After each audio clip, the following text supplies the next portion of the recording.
Hey, can I talk to you for a while about confidence?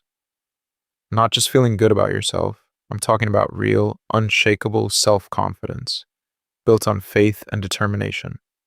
Not at you, not over you, not past you. I want to talk to you directly, personally, honestly. Because what I have to say today isn't just another motivational speech. It isn't a collection of pretty words strung together to make you feel good for 20 minutes and then forget about by the time you walk out the door. What I want to share with you today is something that I believe, deep in my bones, is going to shift something inside of you, if you let it. And I need you to do me one favor right now. Just one. I need you to open up, not physically, mentally, emotionally, spiritually. I need you to crack that door just a little bit and let some light in. Because I promise you, the light that is about to come through that crack is going to change the way you see yourself, the way you walk, the way you talk, the way you carry your name into every room you enter. Now, before we go anywhere, before we talk about confidence, before we talk about purpose, before we talk about talent and success and faith, I need to plant a belief in you. A belief that I want you to carry with you long after this is over. A belief that if you water it, if you tend to it, if you protect it, will grow into something so magnificent that even you won't believe it's yours. Are you ready? Here it is. Things have a way of working out. That's it. That's the belief. I know. I know what you're thinking. You've heard that before. People say that all the time. Don't worry, it'll work out. And sometimes it feels like the emptiest thing a person can say to you, especially when you're in the middle of something hard, something painful, something that feels like it is absolutely not working out. When the bills are stacking up and the money isn't coming in. When the relationship you poured everything into fell apart. When the dream you worked on for years isn't materializing. When the people around you seem to be making progress and you feel stuck, confused, left behind. I understand that. I really do. But I want to add something to that belief because things have a way of working out on its own is incomplete. The full version, the version I need you to hear, the version I need you to internalize, the version I need you to write on the walls of your heart is this. Things have a way of working out when you walk with faith, determination, and confidence. Say that again. Say it out loud if you can right now. Things have a way of working out when I walk with faith, determination, and confidence. That is not a passive statement. That is not sit back and watch life happen to you. That is an active declaration. That is a covenant between you, your belief system, and the God who created you. That is the foundation upon which everything we're going to talk about today is going to be built. And I'm going to spend some real time with you today. Real, meaningful, substantive time. Unpacking what that actually means. What faith really looks like when life is hard. What determination really looks like when you're exhausted and depleted, and the finish line seems impossibly far away. What confidence really looks like when the world around you is whispering, shouting, insisting that you are not enough, not ready, not worthy. And by the time we're done, you're going to know without any shadow of doubt that you have what it takes. Not because I told you, but because you're going to see it in yourself. So let's go. I want you to think about where you are right now in your life. Not where you want to be, not where you were.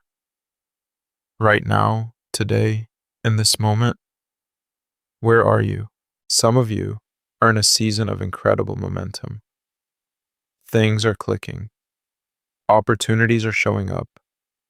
The path ahead seems clear, and you are moving. And if that's you, I am genuinely deeply happy for you.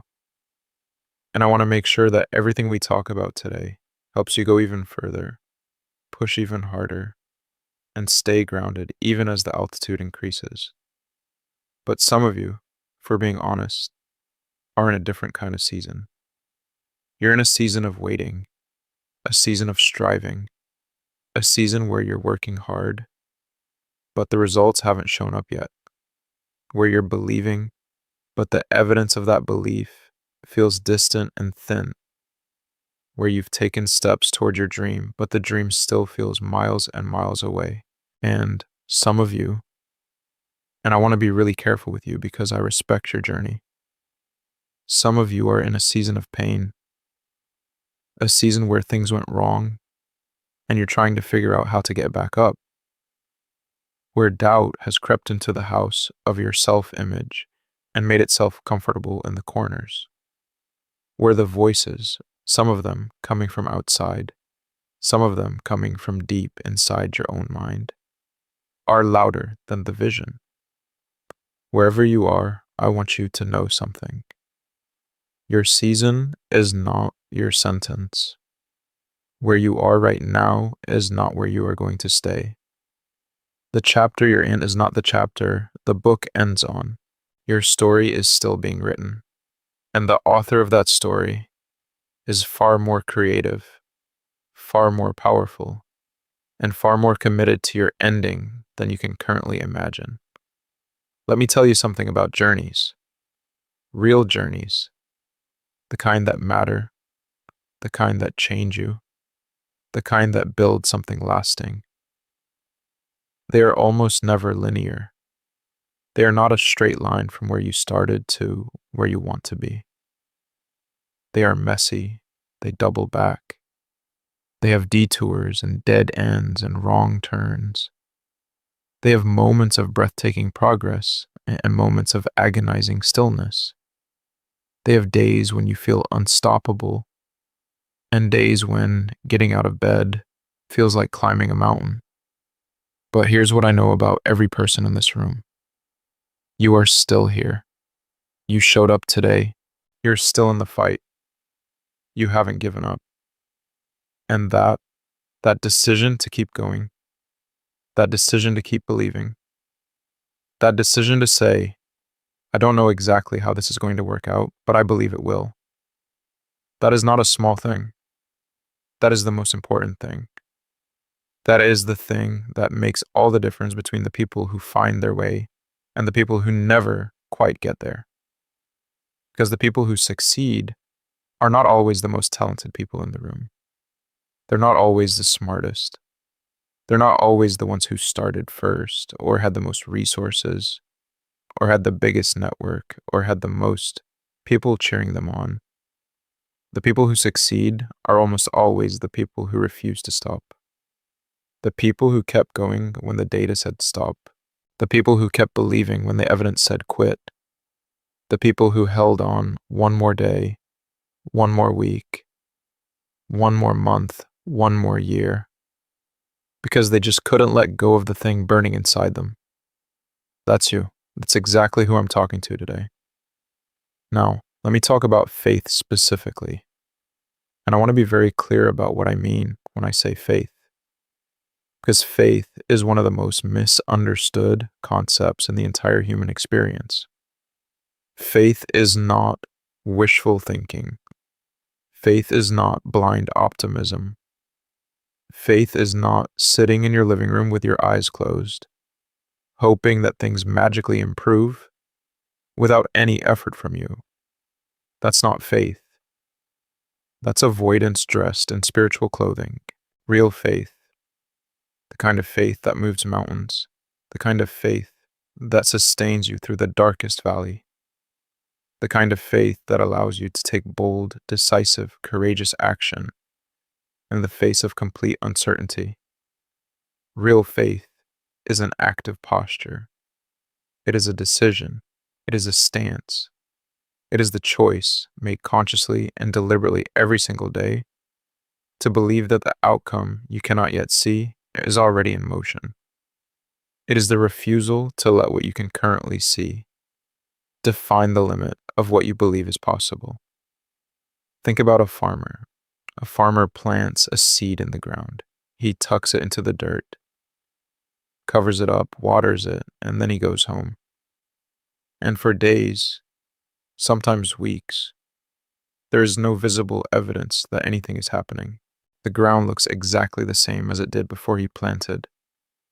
There is no sprout, no leaf, no sign of life above the surface. But the farmer doesn't dig the seed up in a panic. He doesn't look at the unchanged surface and say, "Nothing is happening. This is pointless. I wasted my time." He keeps watering. He keeps tending. He keeps showing up day after day for a harvest he cannot yet see. Why? Because he knows something. He knows that just because he can't see the growth doesn't mean the growth isn't happening. He knows that underneath the surface, in the darkness of that soil, something profound and irreversible is taking place. The seed is breaking open. The roots are pushing down and spreading out. Life is finding its way through the resistance, and eventually, on its own timeline, in its own way, it will break through the surface and announce itself to the world. That is faith. Faith is continuing to water the seed even when you can't see the sprout. Faith is continuing to believe in your dream even when the results haven't shown up yet. Faith is continuing to take steps toward your purpose even when you can't see the whole path. Even when you can only see one step ahead and the rest is obscured in fog. And here's the most important thing I can say about faith. When you pair this kind of persistent, courageous, against all odds, human faith with a genuine, personal, soul-deep faith in God, when you actually believe in a God who sees you, who loves you, who has a plan for you that is bigger than your current understanding, that is when faith becomes truly transformative. That is when faith stops being a concept you think about and starts being a force you live inside of. Because here's what I've come to understand through years of living. Years of watching people pursue their dreams and succeed. Watching others fail and rebuild. Watching God work in ways that human logic cannot explain. The people who have an anchor, a real, unshakable spiritual anchor, those people have access to a kind of resilience that other people simply do not have. Because when everything else is stripped away, when the money is gone, when the support structure has crumbled, when the plan has fallen apart in ways you never anticipated, if you still have your faith in God, you still have everything you need to rebuild. You still have access to wisdom, to grace, to strength, to provision, to the peace that passes all understanding. That is not a small thing. That is everything. Now, here's something I want you to understand about your relationship with God as it relates to your journey toward your purpose and your success. God is not a distant, passive observer of your life. God is not sitting in heaven, watching you struggle and staying silent. God is relentlessly, actively, lovingly pursuing you. He is moving things on your behalf that you cannot see. He is opening doors before you arrive at them. He is closing doors that would have led you somewhere you were never meant to go. He is working in the background of your life with a precision and an intentionality that will leave you breathless when you look back on it someday. As it says in Jeremiah 29:11, "For I know the plans I have for you, declares the Lord, plans to prosper you and not to harm you, to give you hope and a future." That is not just a nice verse to put on a coffee mug. That is a promise. That is a declaration about the nature of God's heart toward you. But here's the invitation. Take a step toward Him, just a one step. Because when you take one step toward God, He takes two steps towards you. When you turn your face in His direction, when you choose to pursue Him, to trust Him, to bring your dreams and your fears and your confusion to Him rather than carrying them alone. He moves toward you with a speed and a fullness that will change everything. Depend on God, lean on His grace, on His, not just in the good times, not just when things are going well and you're feeling grateful. Depend on Him in the hard times. Depend on Him in the painful times. Depend on Him in the uncertain times. Depend on Him in the middle of the night when the fear is loud and the answers feel far away. Depend on Him especially then, because that is precisely where His grace is most available, most present, most powerful. There is a grace of God that covers the gaps in your life, the gaps in your ability, the gaps in your knowledge, the gaps in your resources, the gaps in your plan. His grace steps into those gaps and fills them with a sufficiency that has nothing to do with your performance and everything to do with His love.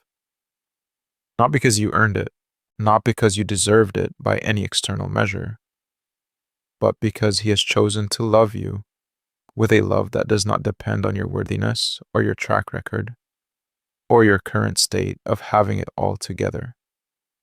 That is the foundation. Build everything else on top of that, and nothing can ultimately defeat you. Now let me ask you a question, and I want you to answer it honestly, not to me, but to yourself. I want you to sit with this question and really look at your answer. Do you love yourself? No. Do you love yourself on a good day?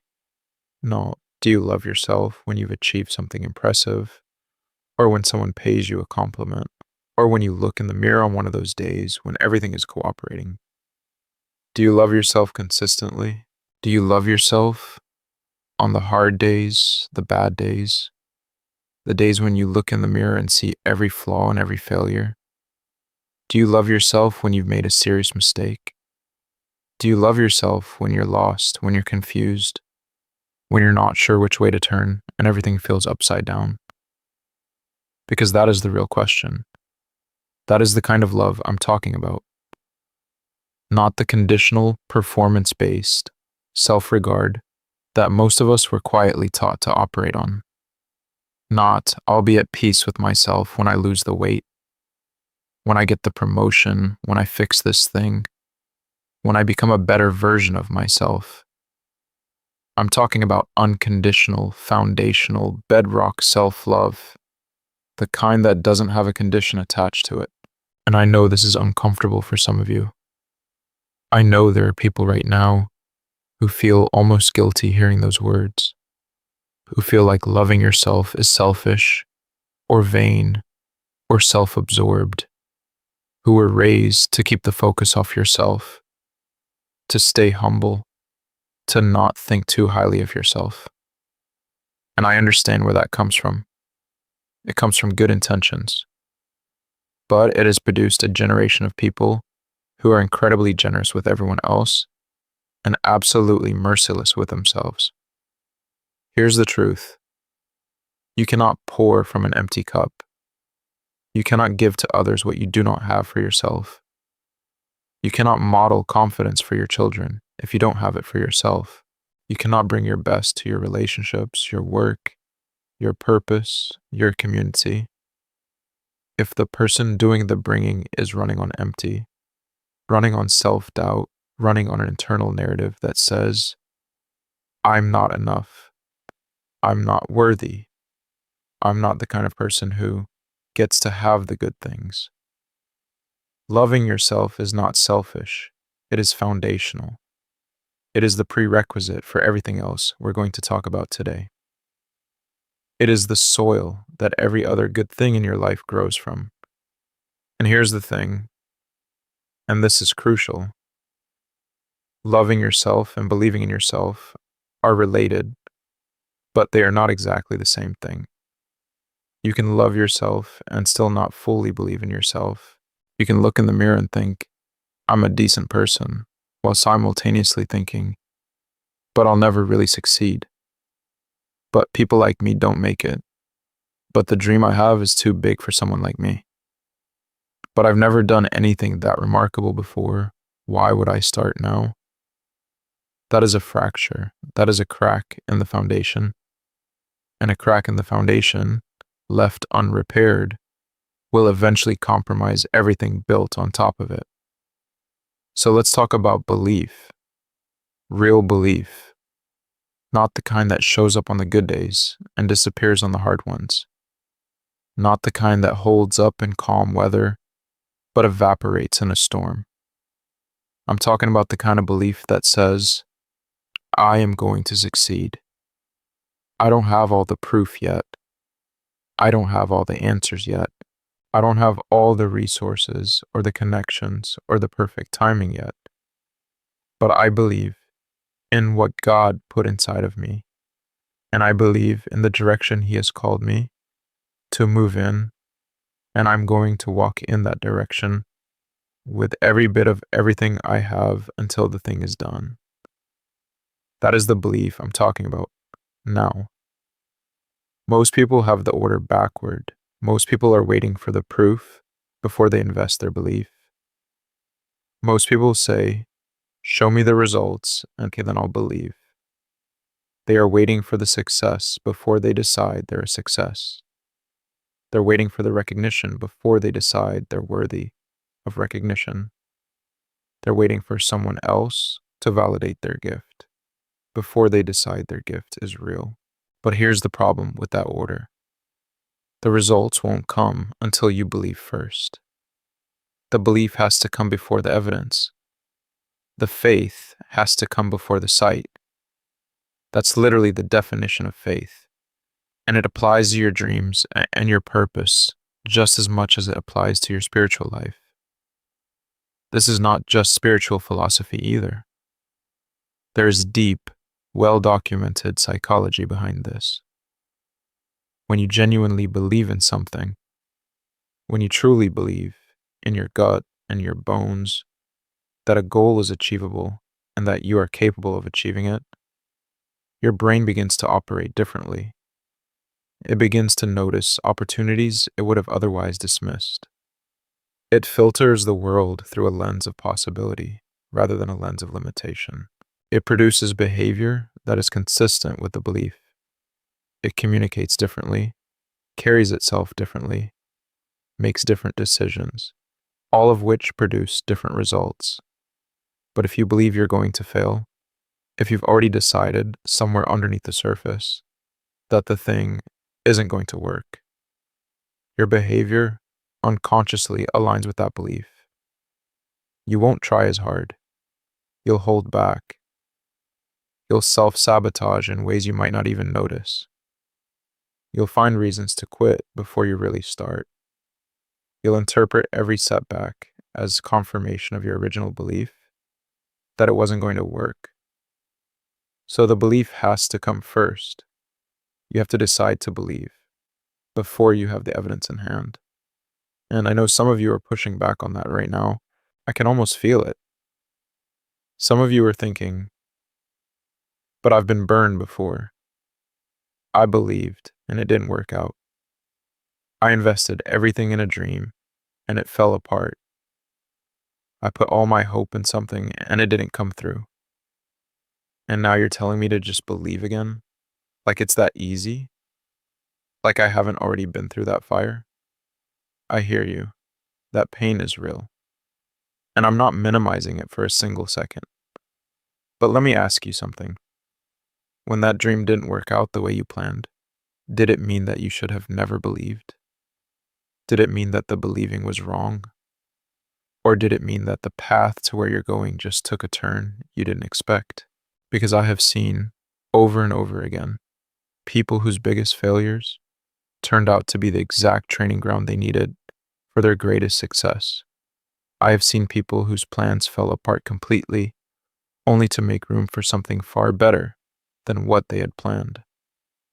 I have seen God close doors in ways that felt devastating in the moment, and then watch those same people look back years later and say with absolute certainty, thank God that didn't work out. Because if it had, I never would have found this. I never would have become this. I never would have discovered who I actually am. That's the kind of God we're dealing with. A God whose plan for your life is not derailed by your setbacks. A God whose timeline is longer and more strategic than yours. A God who knows the end from the beginning and is working all things together for a good you cannot yet fully see. Your past is not a verdict on your future. Your failed attempts are not a prediction of your next attempt. What happened before does not write the script for what is coming. The chapter that ended badly was not the whole book. It was preparation. It was education. It was the building of a muscle you're going to desperately need in the next chapter. So please, please, do not let a painful chapter convince you that your story is over. The story is not over. The story is very much still going.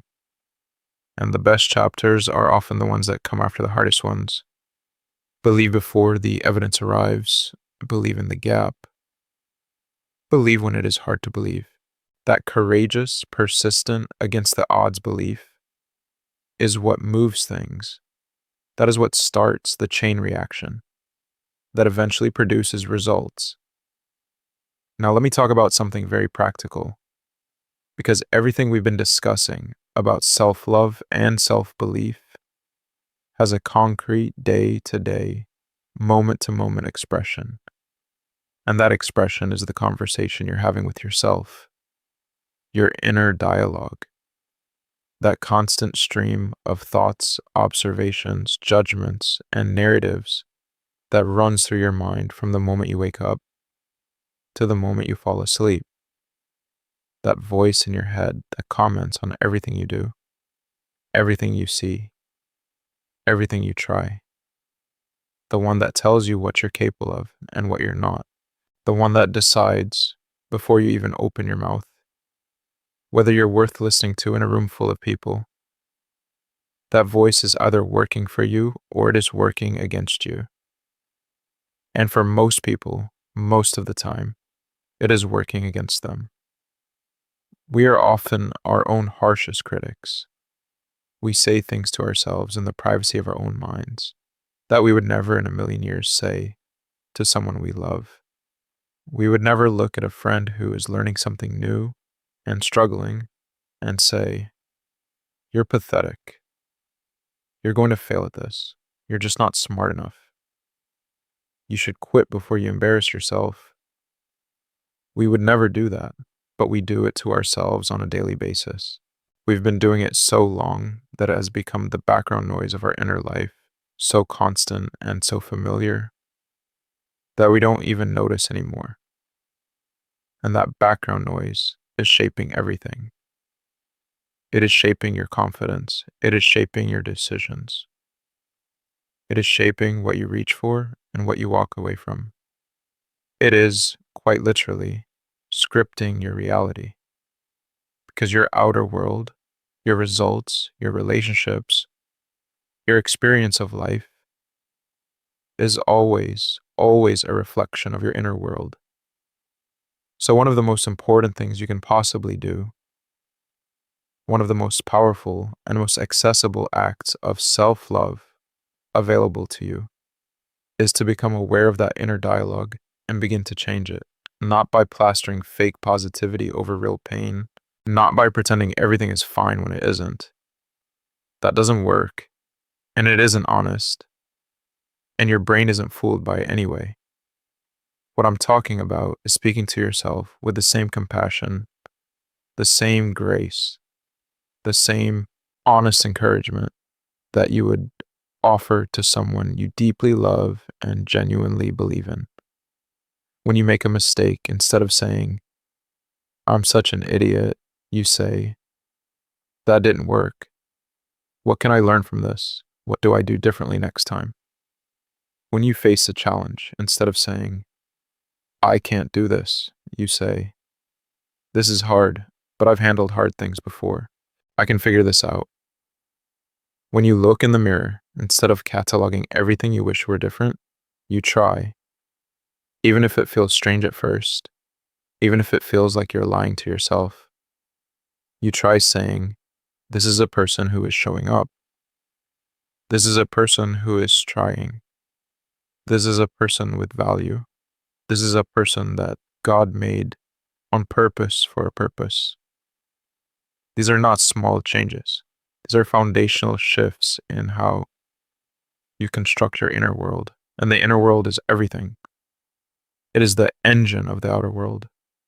Change the conversation you're having with yourself, and you will change the life you're living. Now, here's something I want you to understand about self-belief that a lot of people miss. It is a habit. Like any habit, it can be cultivated, strengthened, and over time made automatic through repetition.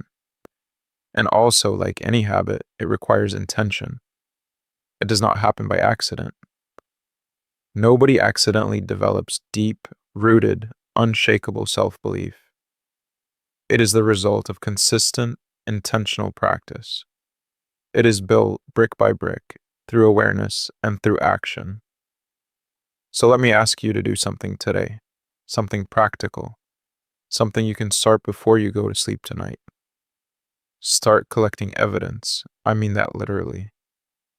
Get a journal or open a note on your phone, and every day, every single day, write down 3 things that you handled well. 3 moments where you showed up, where you tried, where you demonstrated competence or courage or growth. They don't have to be grand things. They don't have to be impressive. Small things count. The conversation you had where you stayed calm when you wanted to react. The hour you spent working on your goal, even though you were tired. The choice you made to get back up after a setback instead of staying down. Those things count. Those things matter. And the accumulation of that small evidence, documented, recorded, reviewed, builds a powerful case for your capability over time. Your brain is very logical. It likes evidence. So build the case. Day by day, decision by decision, action by action. Build the case that you are capable. Because I promise you, the case is there. You just have to learn to see it. Now, let me address something really important. Something I believe is at the root of why so many people sabotage their own success, even when they have the talent, even when they have the opportunity, even when everything seems to be lining up in their favor. It is the question of worthiness. Not just, do I love myself? Not just, do I believe I can do this? But, do you believe you deserve to succeed? Do you believe that the abundant life, the joyful life, the prosperous life, the fulfilling life, do you believe that life is actually available to you? Not just in theory, not just as a theological statement, but in your gut, in your lived experience, in the way you make decisions and respond to opportunities. Do you genuinely, deeply, truly believe that you deserve to succeed? Because those are different questions.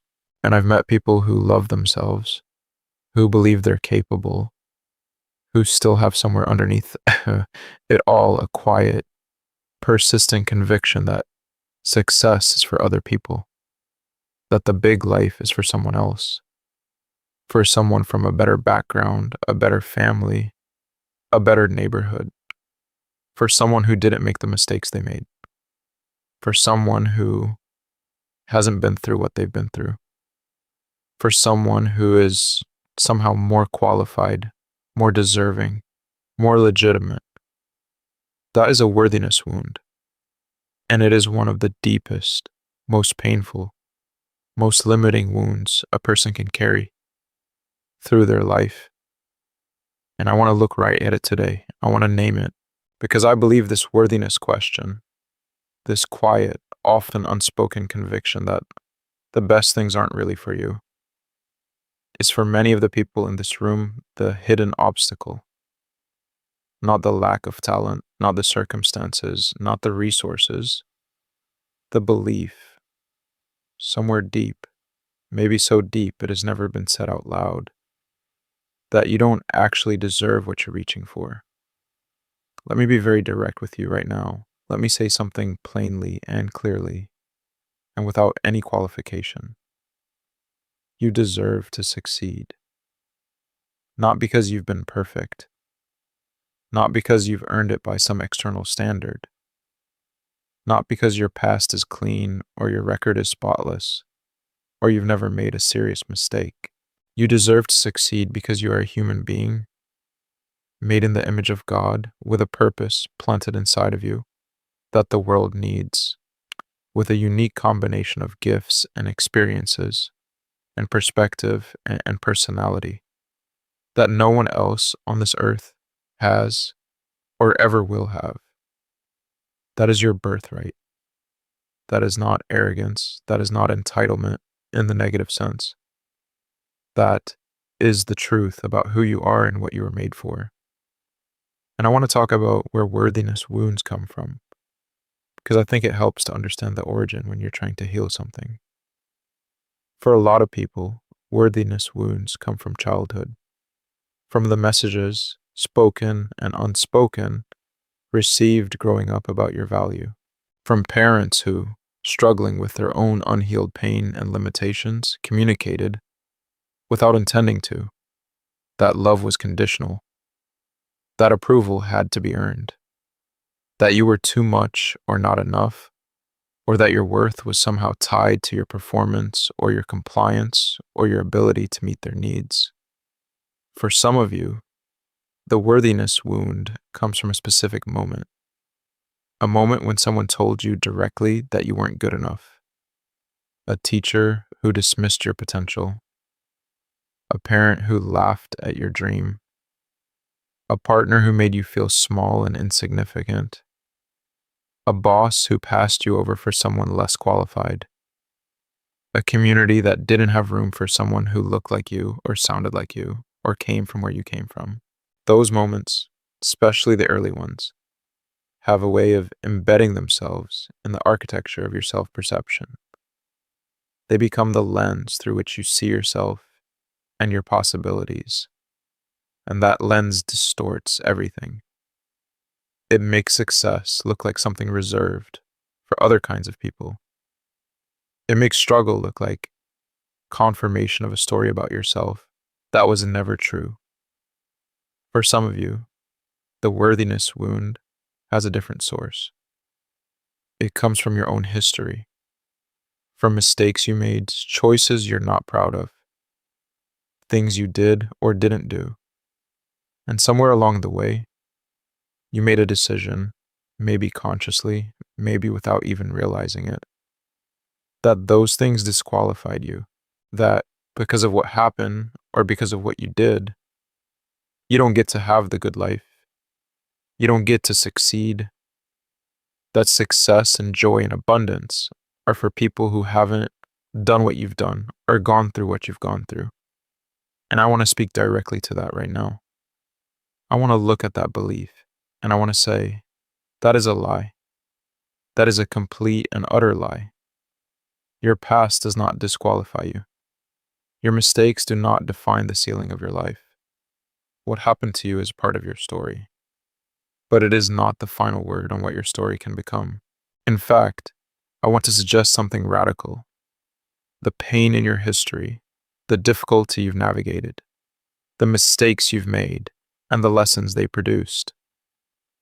Those things are often the very things that equip you to succeed in a way that someone who had it easy simply cannot. Because the people who have been through the fire come out refined. The people who have been at the bottom know things about resilience and determination and resourcefulness that people who have never struggled don't know. The people who have made mistakes and learned from them carry a wisdom that no classroom can teach. Your wounds are not evidence that you don't deserve success. In many cases, they are the very things that will fuel it. So how do you heal a worthiness wound? How do you rewrite that story? It starts with recognition. It starts with naming the belief. I have been operating as though I don't deserve to succeed. I have been holding back, playing small, self-sabotaging, because somewhere inside me, there is a belief that the big life isn't really for me. Name it, say it out loud, write it down, because you cannot challenge a belief that you haven't acknowledged. Then challenge it. Ask yourself honestly, where did this belief come from? Whose voice is this? Is this truth? Or is this a story I inherited from someone who was themselves operating from a place of limitation and fear? Is this based on fact, or is this based on the wounded perception of a younger version of me? Someone who was hurt and scared and interpreted that hurt as evidence of unworthiness? And then, and this is the essential part, replace it. Actively, consciously, deliberately replace the old story with a true story. Not a fake story, not a fluffy story that papers over reality. A genuinely true story that says, I have been through hard things and I'm still standing. I have made mistakes and I have learned from them, and I'm different because of them. I have been underestimated and I've kept going. I am not what happened to me. I am what I have chosen to become in response to what happened to me. And I choose to succeed. That is a worthy person's story. And that story is yours. And let me anchor this in something deeper, because I think it completes the picture. When you look at what God says about you, when you actually look at how He sees you, you see something extraordinary. You see a God who made you intentionally, on purpose, with specific purpose in mind. You see a God who says you are fearfully and wonderfully made. You see a God who declares that He has plans for you, plans for a future and a hope, not plans to harm you or limit you or leave you behind. You see a God who loved you enough to send His Son while you were still imperfect, still unfinished, still figuring it out. If the God of the universe looks at you and sees someone worth investing in, someone worth loving, worth redeeming, worth pouring His grace into day after day after day, who are you to say otherwise? Who told you that you are an exception to His love? Who gave you the idea that His grace covers everyone except you? Your worthiness is not up for debate. It has already been established by someone who knows you better than you know yourself, and He says you're worth it. Own that, walk in it. Let it reshape how you see yourself every single morning when you wake up. Now let me talk about something that almost every person in this room has experienced. And it doesn't matter how old you are, how far along you are in your journey, or how much success you've already had. At some point, you've encountered people who did not believe in you, people who looked at your dream and shook their heads, people who told you it was too big, too risky, too unrealistic, too late, people who listed every reason it wouldn't work, every obstacle in the path, every way you weren't ready and hadn't proven yourself and didn't have what it takes. Naysayers, doubters, people who seemed almost eager to point out your limitations. And some of these people are strangers, critics who don't know you, people who feel completely comfortable pronouncing judgment on your potential from a comfortable distance. Those people are annoying, but they're relatively easy to dismiss. But some of them, and this is the one that really stings, some of them are people you love, people whose opinions matter to you, family members, friends, partners, people you thought would be in your corner, people you expected to look at your dream the same way you look at it, with excitement, with possibility, with, yes, you can do this. And instead, they met you with hesitation, with concern, with skepticism, with, are you sure about this? That's a nice idea, but you know how many people try that and fail? Are you sure that's realistic for someone like you? Maybe you should have a backup plan. I just don't want to see you get hurt. Some of it comes from genuine love and concern. I want to acknowledge that. Not everyone who doubts your dream is malicious. Some of them love you, and they're scared for you. They've seen people chase dreams and get hurt. They're projecting their own fear onto your potential. They think they're helping. They really do. But whether the doubt comes from a loving place or a not so loving place, the effect can be the same. It plants a seed of uncertainty. It feeds the inner critic that is already working hard enough on its own. It makes you wonder, what if they're right? What if I'm being delusional? What if I'm not as capable as I think? What if I fail exactly the way they're predicting? And if you're not rooted deeply enough in your own clarity and your own belief, those doubts will take root, and they will grow, and they will steal from you. Quietly, slowly, steadily. They will steal your momentum, your courage, your willingness to try. So let me give you a gift right now. Let me give you an understanding of why people doubt. Because when you understand it, it stops being personal. And when it stops being personal, it stops having power over you. People doubt your dream for a handful of reasons. The first reason is their own fear. When they see you taking a bold step, stepping outside the safe and comfortable, reaching for something bigger than what you currently have, it disturbs something in them. It holds up a mirror. It forces them to look at their own abandoned dreams, their own risks they never took, their own potential they left on the table. And that is enormously uncomfortable.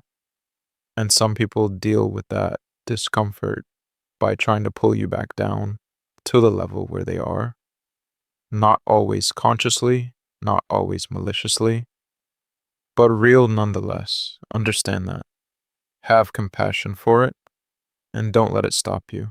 The second reason people doubt you is their own limited experience. Maybe they tried something similar and failed. Maybe they know someone who tried it and fell short. And so their data set, their personal collection of evidence about what is possible, doesn't include success in this area. And they're projecting that data set onto your potential. But here's the truth. You are not them. Your story is not their story. Your tools are not their tools. Your timing is not their timing. Your faith is not their faith. Their failure is not your destiny. The third reason is that some people genuinely cannot see what you are becoming. They're looking at the current version of you, and they cannot imagine the version that is on the way. They see where you are, not where you're going. They see who you've been, not who you're becoming, and that's okay. Because you don't need them to see it. You just need to see it yourself and keep walking toward it. And the fourth reason, and sometimes, honestly, this is the reason, is jealousy. Pure, painful jealousy. Some people don't want you to succeed because your success makes them feel small by comparison. Your win in their economy is their loss. And so they would rather discourage you from trying than sit with the discomfort of watching you succeed in ways they didn't. Have compassion for that too. A person living in that kind of scarcity mindset is living in a painful place. But protect yourself from it, because that kind of doubt has a particular venom. And if you give it unguarded access to your inner world, it will do real damage. So how do you protect yourself? How do you insulate your dream from the corrosive power of other people's doubt without becoming cold, without closing yourself off, without building walls so high that no one can reach you? You build a shield. And the shield is made of several things. The first layer is clarity. The clearer you are about your vision, your purpose, your reason for doing this, the harder it is for outside doubt to find a foothold. When you know deeply and specifically why you're pursuing this, not just what or how, but the meaningful, personal, soul-level reason that this matters to you, doubt has less room to operate. Because even when the doubt says, this might not work, your clarity says, but this is worth trying. This is worth everything. Write your why down. Keep it in front of you. Because doubt will always try to separate you from your why. Stay connected to it fiercely. The second layer is a curated inner circle. Not everyone deserves access to your dreams, especially in the early stages. In the early stages, a dream is like a seedling. It is tender. It is vulnerable. It hasn't developed the root system yet to withstand heavy winds. You have to protect it. You have to be strategic about who you share it with before it has grown strong enough to stand on its own. Share your dreams with people who have earned the right to know. People who have demonstrated through their words and their behavior that they can be trusted with your vulnerability. People who may challenge you honestly, but ultimately want to see you succeed. People who have a track record of building others up rather than tearing them down. Those are rare people. When you find them, hold on to them. They are some of the most valuable relationships in your life. The third layer is your faith. When the voices outside get loud, you need a voice inside that is louder. The voice that says, I am called to this. I am equipped for this. I was made for this. And that voice is built and sustained in your relationship with God, in prayer, in the quiet daily discipline of bringing your dreams and your fears to Him and receiving His perspective in return. When the world is saying no, God is saying yes. Hold on to that. That is your anchor when everything else is moving. And the fourth layer, and I want you to lean in for this one, use the doubt as fuel. Don't run from it. Don't try to pretend it doesn't exist. Acknowledge it, and then use it. Let the memory of someone's doubt, someone's dismissal, someone's you'll never make it. Let that be the thing that gets you out of bed on your hardest morning. Let that be the fire under your feet when your motivation is running low. Let that be the image you carry into every session of hard work, every moment of deliberate practice, every late night and early morning spent investing in your dream. Let their doubt be the engine that drives you toward the very success that will make their doubt irrelevant. Because there is something about the moment when you finally do the thing that someone said you couldn't do. I want to talk about this because I think it deserves its own real estate in this conversation. I want to talk about one of the most powerful, most visceral, most human experiences available to a person who has been doubted, dismissed, underestimated, or counted out. The experience of proving them wrong. Now, let me be honest up front. I'm not going to tell you that spite is the highest or the healthiest long-term motivator. I'm going to get to that in a moment. But I'm also not going to pretend that there isn't a very real, very valid, very deeply satisfying experience of vindication that comes from succeeding in a way that silences the people who said you couldn't. Because there absolutely is. There is something that happens inside a person when they finally accomplish the thing that someone told them was beyond their reach. When the thing that was dismissed as a pipe dream becomes undeniable reality. When the person who laughed at your ambition has to sit with the sight of your success. When the numbers come in. When the business grows. When the recognition arrives. When the goal is reached. When the dream is realized. And the people who said it would never happen have to reckon with the fact that they were wrong. That feeling is real, and it is profound. And for a lot of people, it was the thing that kept them going on their hardest days. The image of that moment, the moment of vindication, the moment when the story completes itself, was the thing they held onto in the dark. It kept them in the race when everything else said stop. And I'm not going to shame you for that motivation. Not for a single second. If the desire to prove someone wrong moved you one more step forward when you wanted to quit, then it served a purpose. It was useful. Use it. But here's where I want you to get to eventually. Because the desire to prove people wrong is a starting engine. It can get you moving. But it burns hot and it burns fast. And over the long distance of a meaningful journey, you're going to need a deeper source of fuel.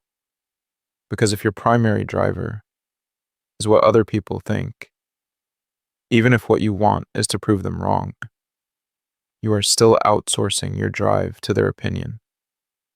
You are still letting their voices set your direction. And that means they still have power over you, even from a distance. The destination I want you to reach is the place where you succeed because you want to, because you're called to, because your purpose demands it, because you owe it to yourself and to the God who planted this dream inside of you and gave you everything you need to pursue it. The place where the naysayers' opinions have become genuinely irrelevant, not because you suppress them, but because your own vision has grown so much bigger and brighter that their voices simply cannot compete. But on the way to that place, use everything that works. Use the doubt. Use the dismissal. Use the "you'll never make it."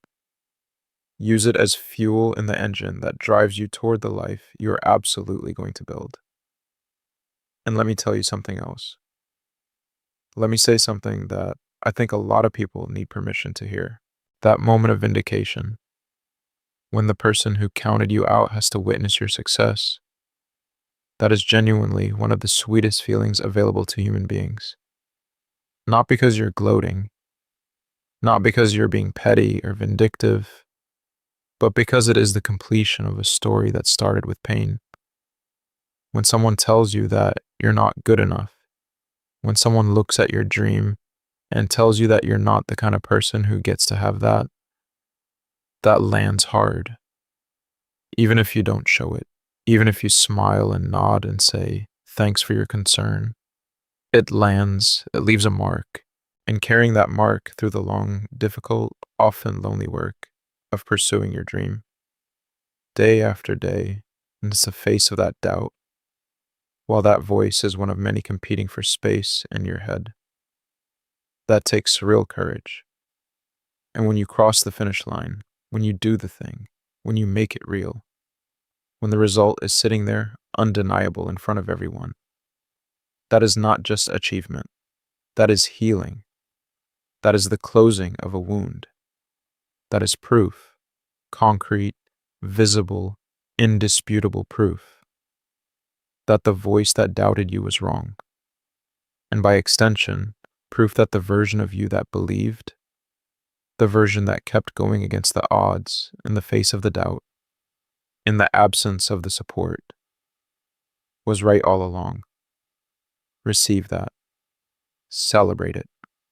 Not with arrogance, not with contempt for the people who doubted you, but with genuine, heartfelt, wide open gratitude that you persisted, that you kept the faith, that you didn't let them write your story, that the version of you that believed turned out to be the version that was right. And one more thing about this, because I think it matters more than almost anything else I'll say today. Your success is not just for you. Your success is a testimony. Your success is evidence.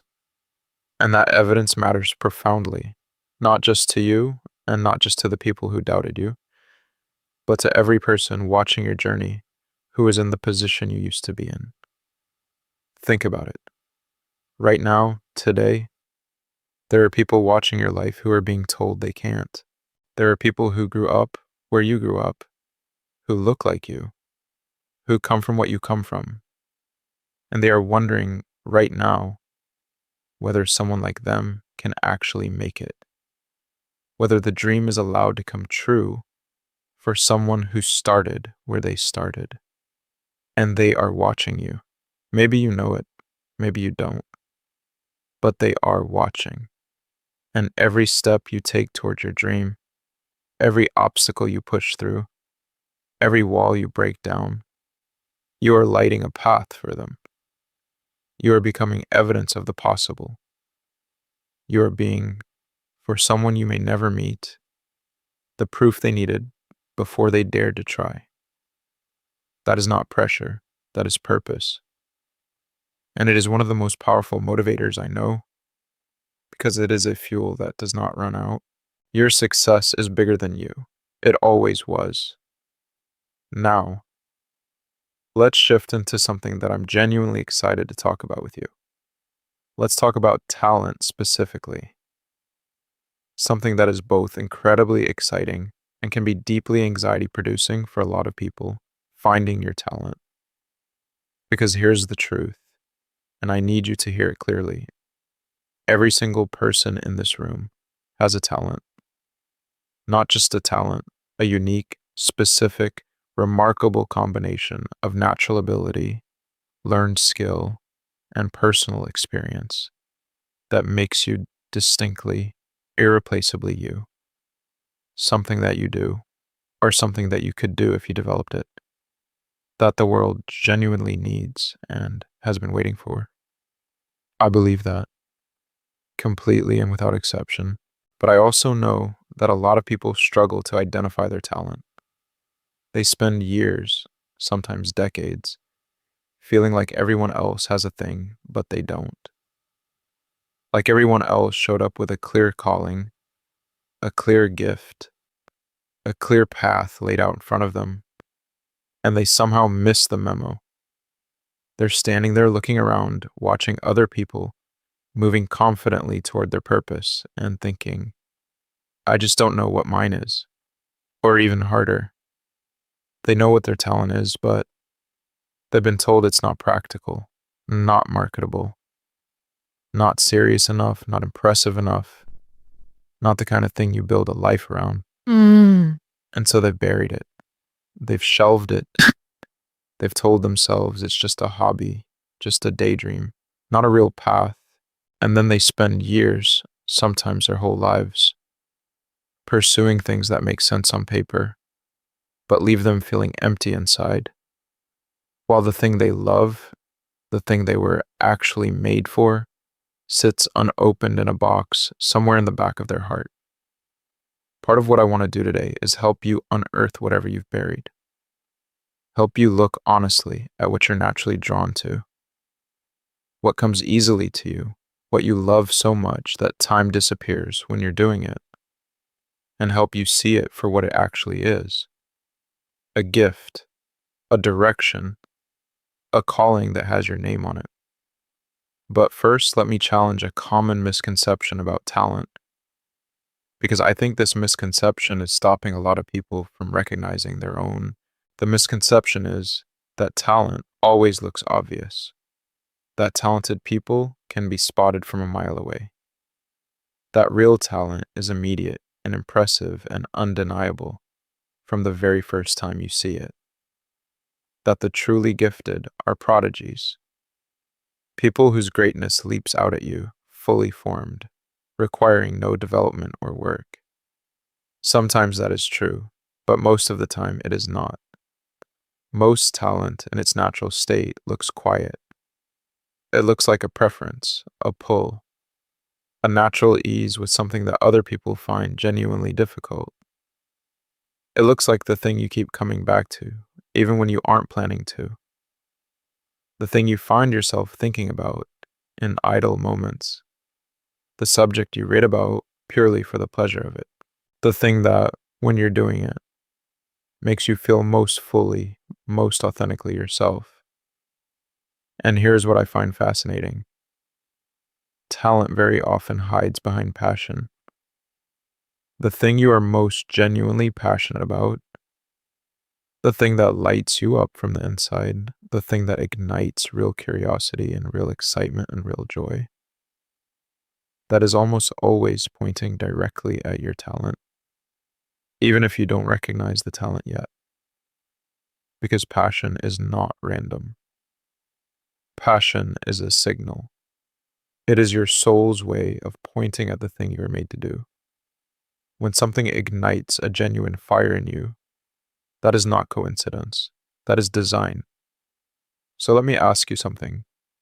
What is the thing that genuinely ignites you? What could you talk about for hours without getting tired? What have you always been drawn to, even when you tried to convince yourself it wasn't practical? What do you find yourself doing in your free time when there's no obligation and no one is watching and you're following nothing but your own genuine interest? That's the thread. Pull on it, and let me take a moment to expand your picture of what talent looks like. Because I think most people's definition is too narrow, and they dismiss their own gifts because they don't fit the conventional image. People think talent means you're an incredible singer, or a gifted athlete, or a mathematical prodigy, or a stunning visual artist. And yes, those are talents. But talent is so much broader and more diverse than that. Talent looks like the person who has an extraordinary ability to make people feel genuinely seen, heard, and comfortable in their presence. That is a profound talent. And it is the foundation for extraordinary work in counseling, coaching, ministry, teaching, pastoral care, and leadership. Talent looks like the person who can walk into any space, any system, any organization, and immediately see what is broken and exactly how to fix it. That is a remarkable talent, and it powers innovation and transformation in every industry on the planet. Talent looks like the person who can take a complex, layered, difficult idea and explain it in terms that are simple, clear, accessible, and relatable. That is an incredibly valuable talent, and it makes for powerful teachers, writers, communicators, speakers, and content creators. Talent looks like the person who notices beauty in things that most people walk right past. The light hitting a building, the expression on a child's face, the rhythm in everyday sounds. That is a talent. And it is the soil from which extraordinary art, photography, film, design, music, and storytelling grow. Talent looks like the person who can organize, structure, and plan with an almost supernatural precision, who can take a messy vision and build the architecture that makes it real and executable. The world desperately needs those people. They are the ones who turn dreams into systems and systems into results. Talent looks like the person who has lived through extraordinary difficulty and come out the other side with deep wisdom, hard-won perspective, and genuine empathy for others in pain.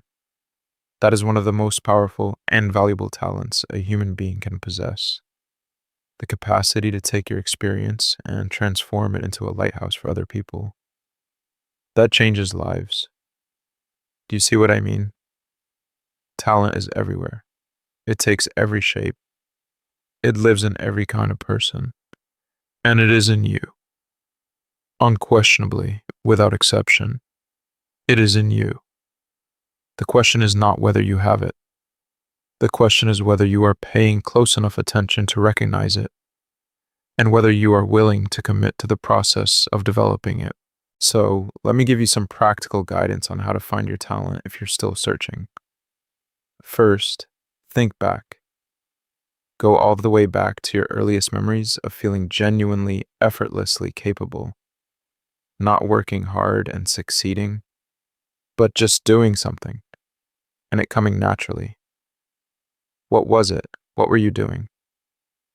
Those early natural tendencies are often the strongest signal, because they haven't yet been buried under years of be practical and get a real job, and that's just a hobby. They are raw, unfiltered signals from your most authentic self. Listen to them. Second, pay close attention to what people ask you for. One of the most reliable indicators of your unique talent is what other people consistently come to you for. You explain things so clearly. Can you help me understand this? You always know exactly what to say. What should I do about this situation? You have such a good eye for this. Can you take a look? The things people consistently, repeatedly seek you out for. Those are your gifts. Those are the things you do with the natural ease that other people genuinely find difficult and genuinely value.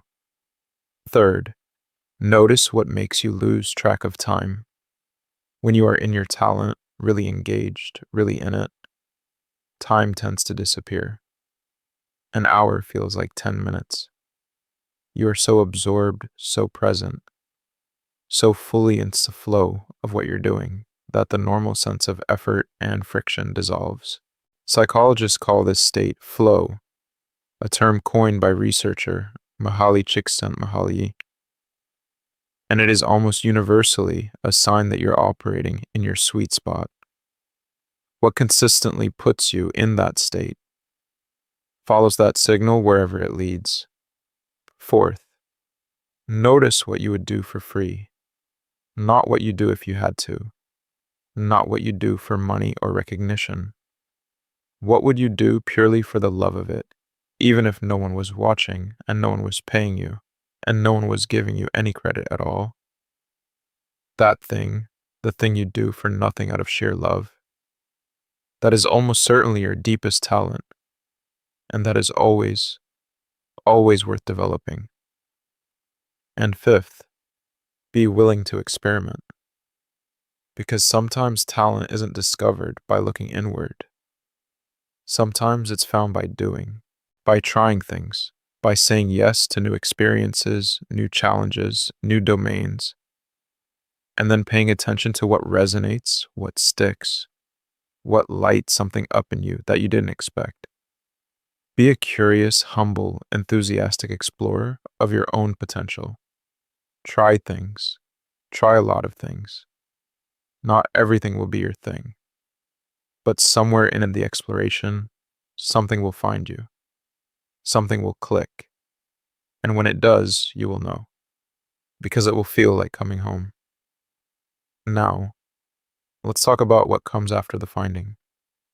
Let's talk about what you do once you have the thread in your hand and you know what your talent is. Let's talk about the part that separates the people who have a talent from the people who turn their talent into something truly extraordinary. Let's talk about the work.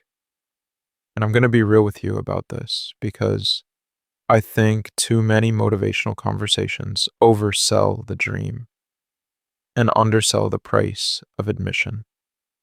They make it sound like if you just believe hard enough and dream big enough, everything will fall magically and effortlessly into place. And that is not honest, and it is not helpful. And the people who buy into that version of motivation often crash hard when they discover that dreams don't come true just because you want them badly enough. The truth is this: talent by itself is a beginning. It is a seed. It is raw material. And raw material on its own doesn't build anything. Raw material becomes something beautiful and powerful and useful only through the process of working it, shaping it, refining it over time. Your talent is the raw material. The work is the process of turning it into something extraordinary. And the work, the real work, the consistent, deliberate, unglamorous, sometimes deeply frustrating, often lonely work, is where the real magic happens. Not in the flashes of inspiration, not in the moments of recognition and applause. In the hours when no one is watching and you're practicing anyway. In the days when you're not feeling it and you show up anyway. In the commitment to get a little better, a little sharper, a little more skilled every single day. That commitment is what separates good from great and great from legendary. Now, let me challenge a myth that I think is doing real damage to people's potential. The myth of natural talent. The myth goes like this: some people are just naturally gifted. They were born with abilities that others simply don't have. And the measure of a person's potential is the amount of raw, natural talent they were born with. If you have it, you have a shot. If you don't have it, well, maybe find another lane.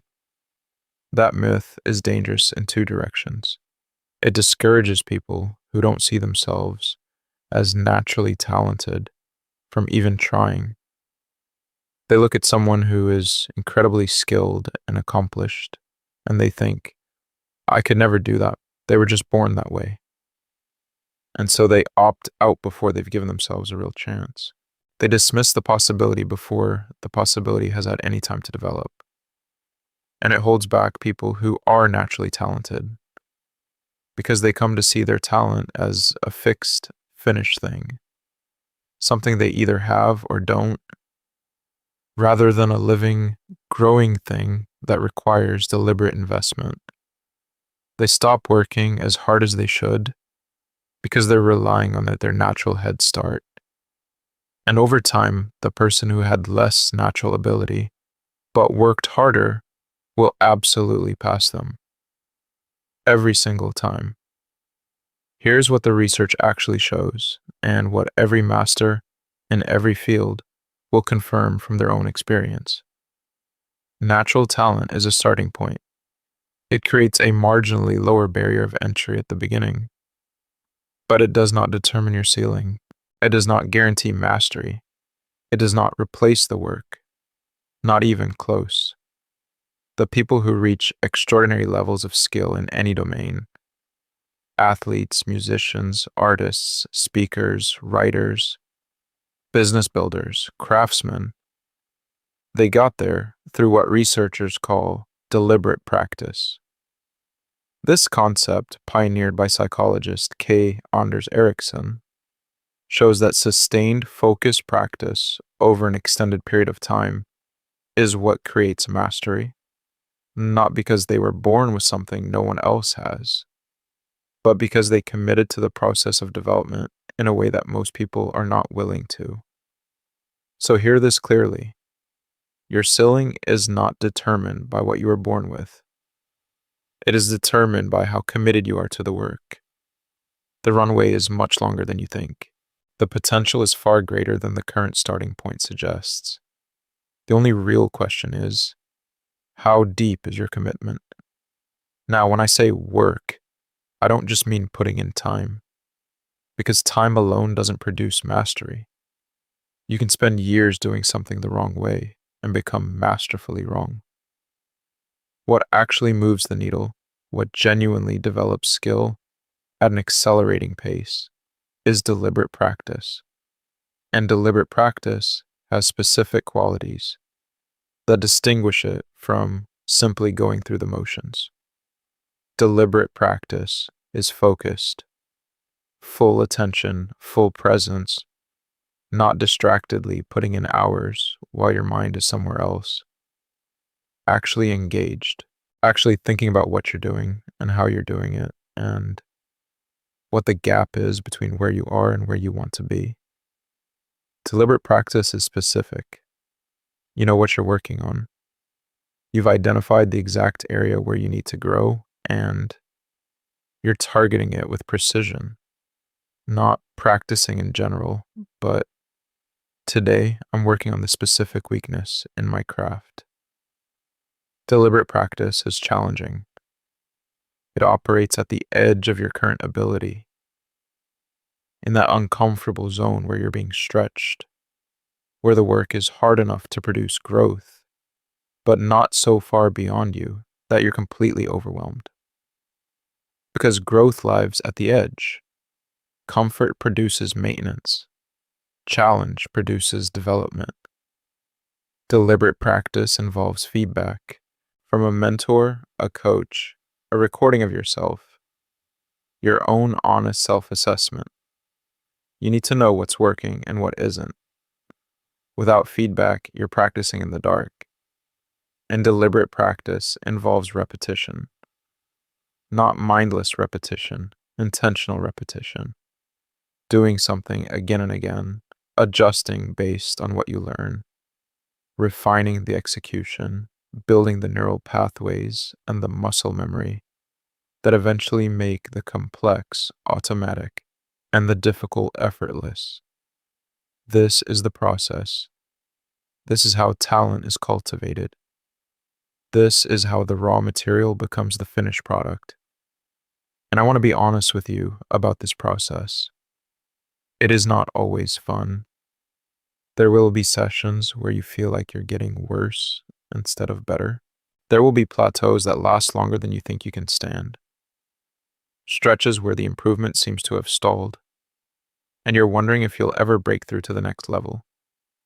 There will be moments of frustration and doubt and, why am I doing this? Is this actually going anywhere? That is normal. That is universal. Every person who has ever reached mastery at anything has passed through those valleys. What separated them from the people who quit in the valley is simply that they kept going. They kept going through the plateau. They kept going through the frustration. They kept going through the self-doubt. And eventually, always, without exception, the breakthrough came, the plateau ended, the growth resumed. The next level revealed itself. Your breakthrough is on the other side of the work you're willing to do. Keep going. Now, I want to spend a few moments on something that is critical to talent development and that a lot of people either overlook or resist. The role of a teacher, a mentor, a coach. Your talent needs someone to sharpen it. It needs someone who has walked further down this path than you have, who can see your blind spots, who can identify the habits that are holding you back, who can accelerate your development by showing you what to focus on and what to let go of.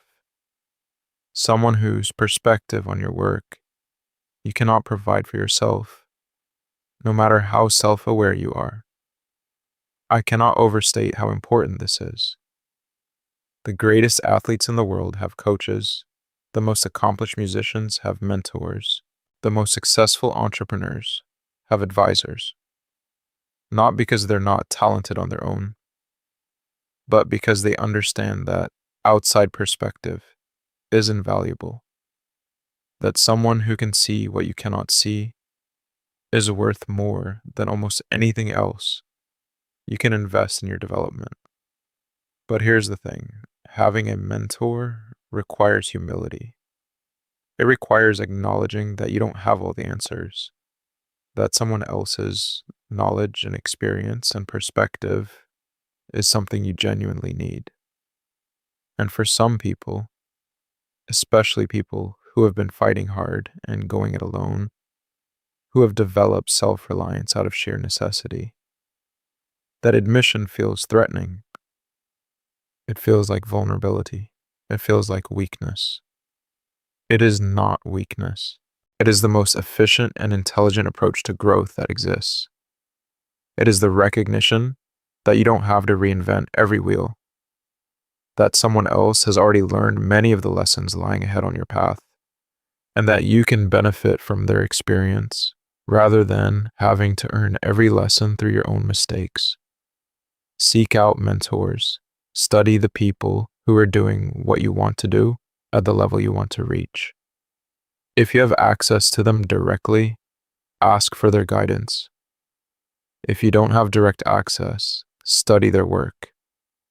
Read what they've written. Watch their interviews. Absorb their philosophy.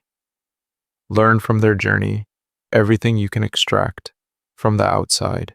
Because even secondhand mentorship, studying someone's story, learning from their documented experience, is infinitely more valuable than trying to navigate completely alone.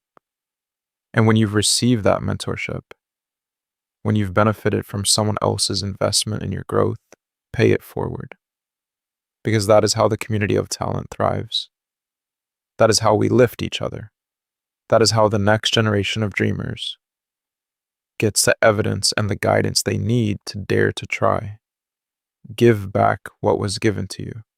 Every time, without exception.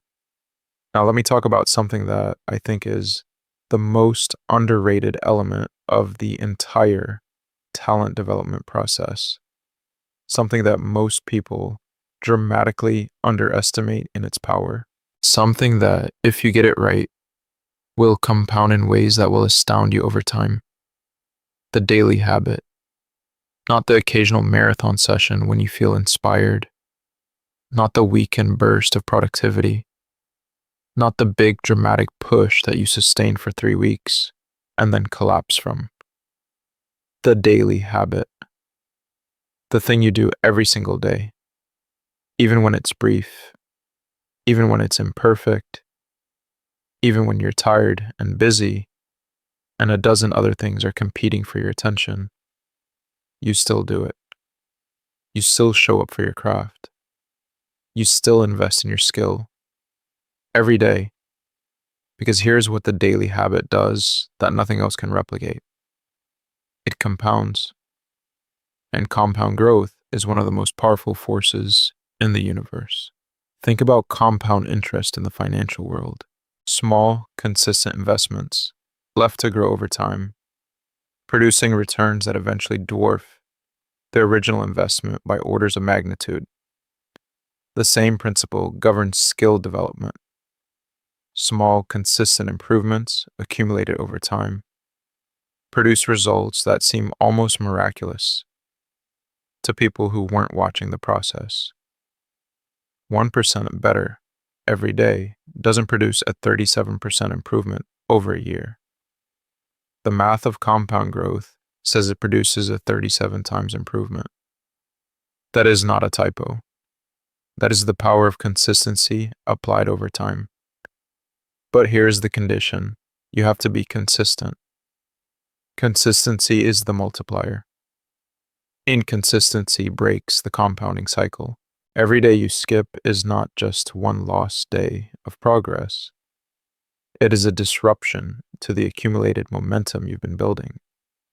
And rebuilding momentum always costs more than simply maintaining it. So make the daily commitment. Make it non-negotiable. Make it the thing that happens before other things get in the way, before the day fills up and runs away from you, before the exhaustion of the evening makes everything feel optional. Protect the time you give to your craft. Give it your best energy, not your leftover energy. Treat it as sacred. Because it is sacred. It is the daily act of becoming who you were made to be. Over months, over years, over the long arc of a committed life, the cumulative effect of that daily investment will produce something that no single burst of effort can touch. It will produce mastery, and mastery is magnetic. Mastery opens doors that nothing else can open. Mastery silences doubt, both the doubt that comes from outside and the doubt that lives inside. Mastery turns talent into impact, and impact is what you were put here to have. Now, here's something profound that happens when you commit deeply and consistently to the work of developing your talent. Something beyond the skill itself, something that I think is just as important as the technical improvement. It changes how you see yourself. When you show up every day, when you put in the hours, when you invest consistently and seriously in becoming masterful at something, you begin to identify as that thing. You begin to see yourself not as someone who wishes they were better at this, not as someone who is still figuring it out, not as someone who dabbles in this area when they have a spare moment. You begin to see yourself as a practitioner, a craftsman, a professional, someone who takes this seriously because it is serious, someone who is genuinely becoming the thing they claim to be. And that identity shift is enormously, powerfully important because identity drives everything. When you genuinely see yourself as a writer, you write not occasionally, not when the mood strikes, but regularly and with purpose. When you see yourself as an athlete, you train. When you see yourself as an entrepreneur, you make entrepreneurial decisions. When you see yourself as someone who is developing a serious talent, you treat every day as an opportunity to take that development one step further. The identity and the behavior co-evolve, each reinforcing the other. The more you practice, the more you see yourself as a practitioner. The more you see yourself as a practitioner, the more you practice. And the cycle builds on itself day after day, brick by brick, until the person looking back at you in the mirror is someone you genuinely, deeply recognize as the person you were always meant to become. And when you are fully inhabiting that identity, when it is genuinely who you are, not just who you aspire to be, there is a quality to your presence that other people can feel without you having to announce it. There is a confidence that isn't manufactured or performed. It doesn't require a costume or a script. It is just there, radiating from the inside out. It shows in how you carry yourself. It speaks in the tone of your voice. It breathes through the way you move through a room, the way you engage with people, the way you talk about your work, with authority, with warmth, with the quiet certainty of someone who knows what they're doing and why they're doing it and where they're going. That is the confidence that the work builds, not affirmations in a mirror, not borrowed belief from someone else's opinion of you. The deep, settled, earned confidence that comes from actually doing the thing. That is the confidence I want you to have. And now let me tell you exactly how it gets built. Here's the truth about confidence that most people spend their whole life searching for and never find, because as they are looking for it in the wrong places. Real, lasting, unshakable confidence is not the starting condition. It is the result.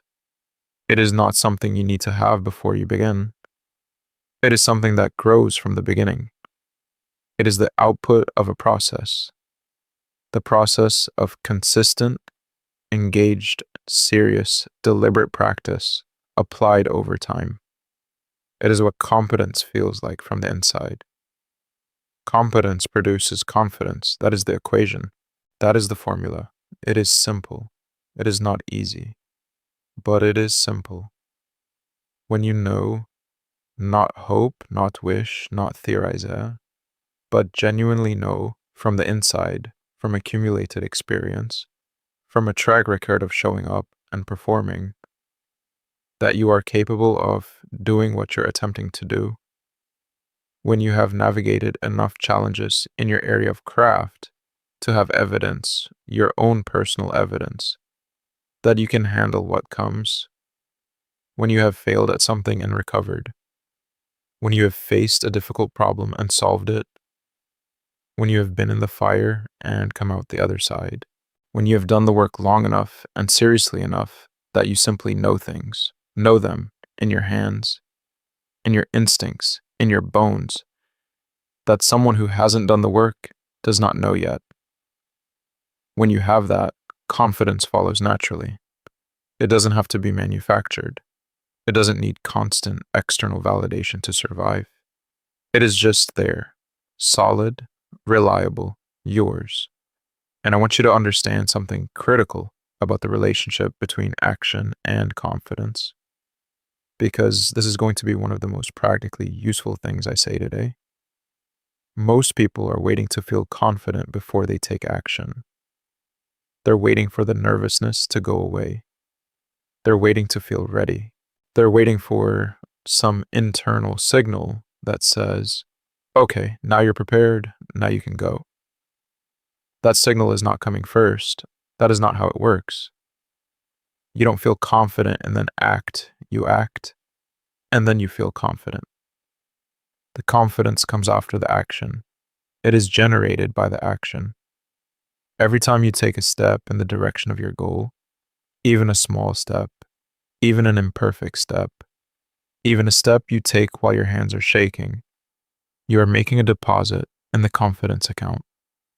You are giving your nervous system evidence that you can handle this. You are telling your brain through your behavior, I am the kind of person who does this. I am the kind of person who tries even when it's uncomfortable. And over time, your brain believes the story your actions are telling it. The evidence accumulates, the account grows, and one day you realize that the step that used to terrify you doesn't anymore, not because you thought your way to confidence, but because you acted your way there. You took the action so many times with such consistency that confidence became the natural byproduct. Act your way into believing. That is the path. Start before you're ready. Imperfect action beats perfect inaction every single time, because imperfect action produces experience, and experience produces learning, and learning produces growth, and growth produces confidence. But only if you start, only if you take the first step, even when it feels too early, even when it feels risky, even when every voice in your head is telling you to wait until you're more prepared. You will never be perfectly prepared. No one ever is. The most accomplished people in every field will tell you they often had no idea what they were doing when they started. They figured it out in motion. They built the plane while flying it. They learned by doing, adjusted by learning, and grew by adjusting. Start now, imperfectly, bravely, because the confidence you want is waiting for you on the other side of the action you're afraid to take. Now, I said earlier that we would talk about the difference between confidence and arrogance, and I want to spend some real time here, because I think it is one of the most important distinctions a growing, developing, ambitious person can understand. Confidence and arrogance look similar from the outside sometimes. They can both look like certainty. They can both look like boldness. They can both walk into a room with their head up and their shoulders back. But on the inside, they are fundamentally completely different things rooted in completely different places. Confidence is rooted in self-knowledge. It is a quiet, settled awareness of your genuine strengths, an honest acknowledgement of your real limitations, and a deep trust that you are capable of navigating whatever comes. Confidence says, I know what I'm good at. I know what I'm still working on. I know that I can figure out what I don't yet know, and I'm at peace with all of that. Confidence is secure. It doesn't need to announce itself loudly. It doesn't need other people to be smaller in order to feel big. It doesn't need constant external validation to stay intact. It can receive criticism without crumbling. It can be wrong without being destroyed. It can acknowledge someone else's brilliance and feel genuinely delighted by it, rather than threatened. Arrogance is rooted in insecurity. Arrogance is the costume that people wear when they don't actually feel secure on the inside. It is the loud, aggressive performance of confidence by someone who is terrified that they're not enough. And so they overcorrect. They dominate, they dismiss, they compete with everyone. They cannot admit mistakes because admitting mistakes feels like confirmation of the inadequacy they're working so hard to hide. They cannot celebrate other people because someone else's success feels like a threat. They mistake dominance for strength and volume for conviction. Arrogance says, I am better than you. Confidence says, I am capable, and so are you. Arrogance needs you to be less in order to feel like more. Confidence is so full and so settled that it genuinely doesn't need you to be diminished. And here's something I want you to understand about arrogance. It almost always damages the very thing it was designed to protect. The arrogant person pushes people away. They lose collaborators, mentors, friends, opportunities, because people don't want to be around someone who makes them feel less than. The very posture designed to project strength ends up producing isolation. And isolation, over time, limits growth, because growth requires other people. It requires feedback, collaboration, challenge, support. It requires a community of people who believe in you and are honest with you and push you further.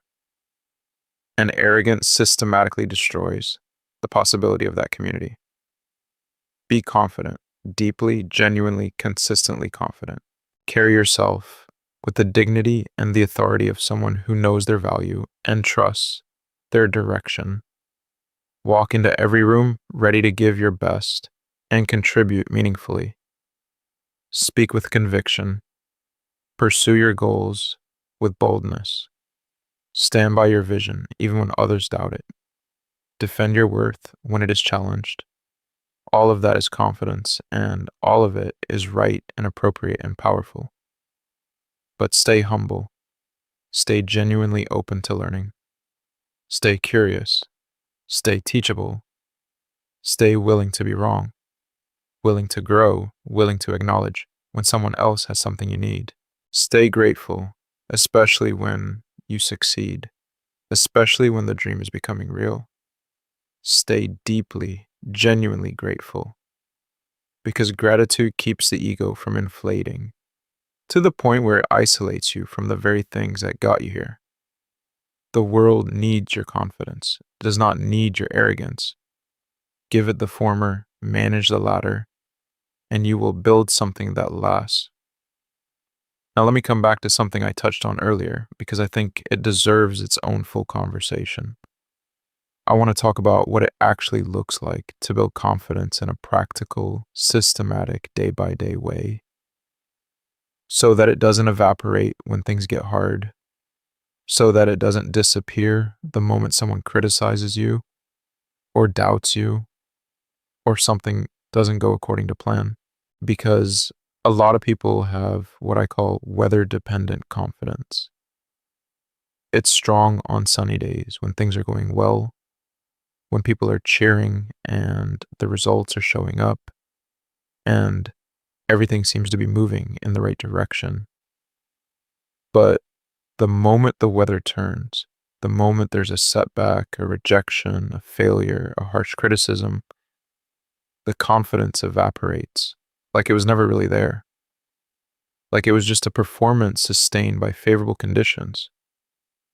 That kind of confidence is fragile, and a fragile confidence will not survive the journey toward anything meaningful. Because the journey toward anything meaningful will absolutely, inevitably include setbacks, rejections, failures, and harsh criticisms. Every single one. No exceptions. So the question is, how do you build a confidence that is weather resistant? How do you build a confidence that can absorb a hit, process it, learn from it, and come back stronger? How do you build the kind of confidence that doesn't require everything to be going well in order to stay intact? You build it the same way you build anything that has to withstand serious pressure. From the inside out with good materials, through a real process, not quickly, not all at once, but steadily, deliberately, over time. The first material is your track record, your personal history of showing up, of trying, of doing hard things, of navigating challenges. Every difficult thing you have ever gotten through, every obstacle you have ever surmounted, every time you thought you couldn't and then you did. That is material. That is data. That is evidence for the prosecution when your self-doubt takes you to trial and says, "You can't handle this." Your track record stands up and says, "Actually, let me show you exhibit A through Z of every time this person handled exactly this kind of thing." Collect that track record deliberately. Document it. Write it down. Keep a record of the hard things you have navigated, the goals you have achieved, the obstacles you have overcome. Because when the doubt is loud and your memory feels short, you need something concrete to return to. You need the receipts of your own resilience. The second material is your relationship with failure. Let me say something that might be counterintuitive. Your ability to handle failure with grace and to learn from it quickly is one of the most important confidence building skills you can develop. Because people who are terrified of failure are perpetually operating at half capacity. They're holding back, hedging, playing not to lose, rather than playing to win, because they cannot afford, emotionally, to be wrong. But people who have developed a healthy relationship with failure, who understand that failure is not a verdict, but a teacher, not an ending, but a redirection, not evidence of inadequacy, but data about what needs to adjust. Those people can take risks freely. They can try boldly. They can give everything to a goal, knowing that if it doesn't work, they will learn from it and try again. And that freedom to try fully, without the heavy weight of fear, is what produces the kind of bold, committed action that eventually generates success. Failure is not the opposite of success. Failure is the road to success. It is the path. It is the training. It is the education. Every person who has ever achieved anything significant has a long, colorful, instructive history of failure behind them. Not in spite of their success, because of it. Because they were willing to fail enough times to learn what it took to succeed. Change your relationship with failure. Stop treating it as evidence that you're not enough.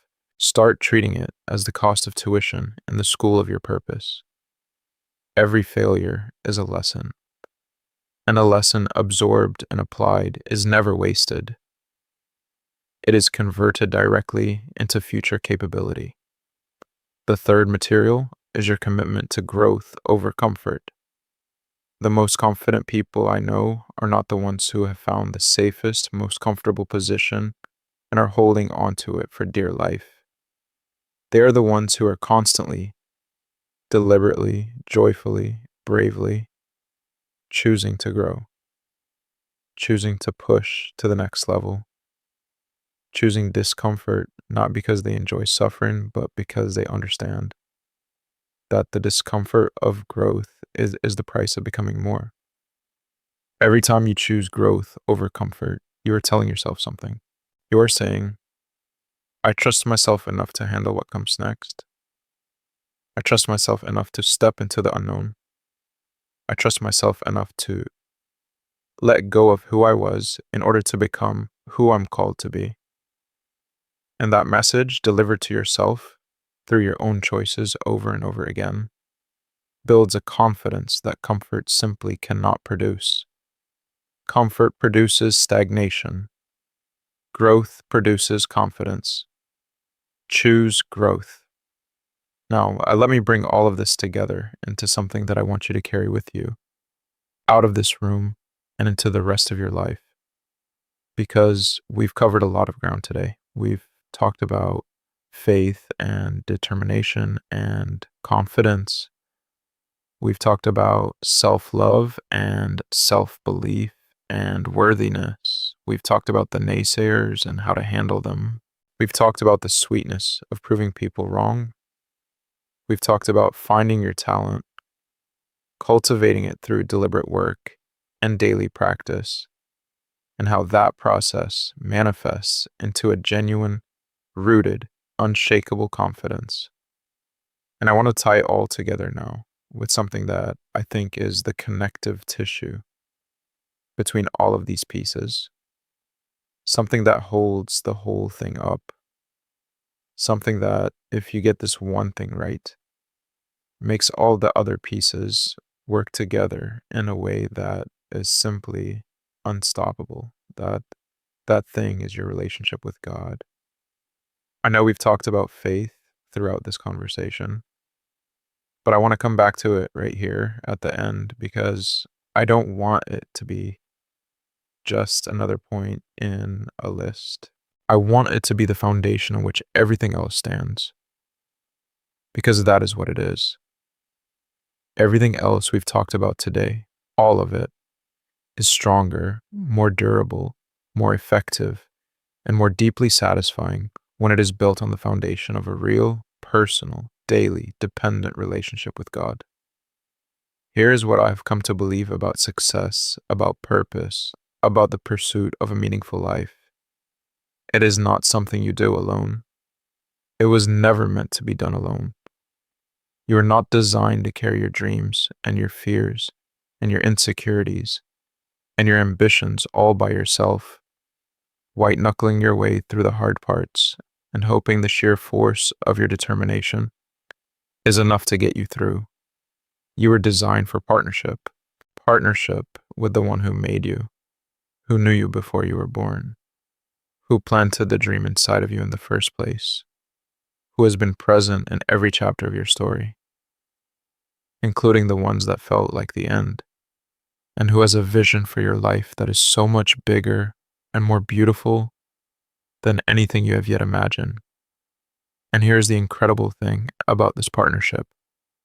It is available to you right now, today, in whatever state you're in, wherever you are in your journey, however far you feel from where you want to be, however many times you've tried and fallen short, however many mistakes are in your rearview mirror.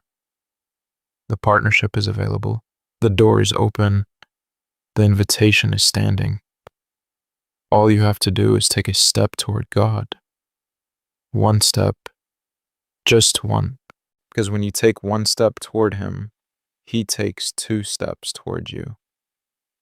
That is the nature of His grace.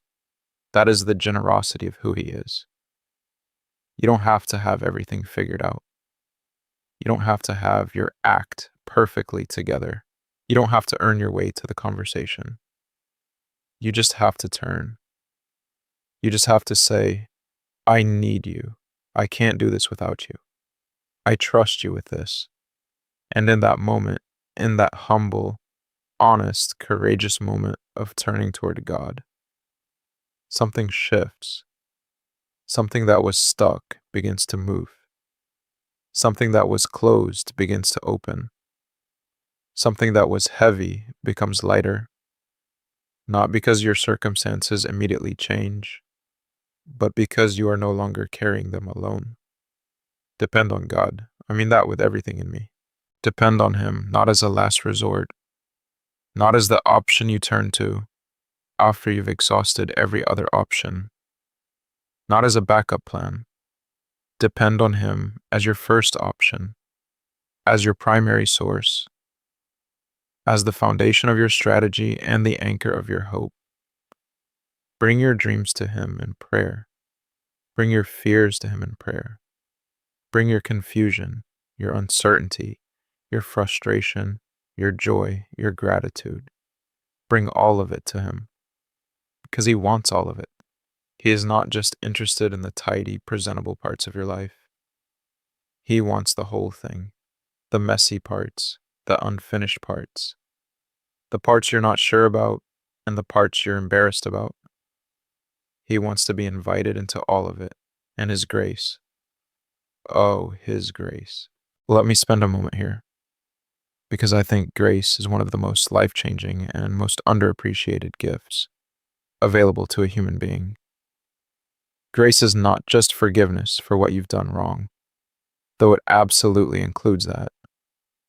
Grace is the unearned, undeserved, unconditional favor of God operating in your life. It is God filling in the gaps that your talent and your effort and your resources cannot fill. It is God opening doors that you could not have opened by yourself. It is God connecting you with people at exactly the right moment. It is God protecting you from things you never even knew were threats. It is God sustaining you through seasons of difficulty with a peace and a strength that cannot be explained by your external circumstances. Grace is not passive. It is not just a theological concept that floats around in the background. Grace is active. It is working in your life right now, even if you can't see it. Even in the seasons that feel like nothing is happening, grace is working. Even in the seasons that feel like everything is going wrong, grace is working. Even in the moments when you feel most alone and most discouraged and most distant from your goal, grace is working. And here's what I want you to do with that knowledge: lean into it. Stop trying to do this entirely by your own strength, your own intelligence, your own determination. Though all of those things matter, and you absolutely need to bring all of them, but bring them in partnership with God rather than as a replacement for Him. Invite His grace into the process. Acknowledge that the talent is His gift. Acknowledge that the opportunity is His provision. Acknowledge that the resilience that has kept you going through the hard times came from a source deeper than your own willpower. Acknowledge that there is something operating in your life that is bigger than you, and that it is on your side. That acknowledgement, that posture of dependence and gratitude toward God, does not diminish your effort or your achievement. It does not make you smaller. It actually makes you more capable.